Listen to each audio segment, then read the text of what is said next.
ఎప్పుడు చూసినా మీ అబ్బాయిలంతా cricket cricket అంటారు. ఎందుకు మీ క్రికెట్ అంటే అంత పిచ్చి? మనుషులు అర్థం చేసుకునేందుకు ఇది మామూలు ప్రేమ కాదు.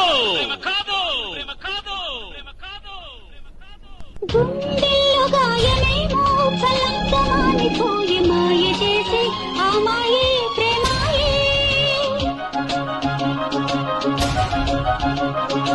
ఎంత గాయమైన గానీ నానేనికేమి కాదు పువ్వు సోకి నీ సోకు కండేనే.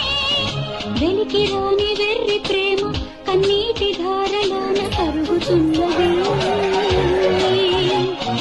నాదు శోకమోపలేక నీ గుండె బాధపడితే తాళనన్నది. మనుషులెరుగలేరు మామూలు ప్రేమ కాదు, అగ్ని కంటే స్వచ్ఛమైనది. మమకారమే ఈ లాలి పాటగా రాసేది హృదయం.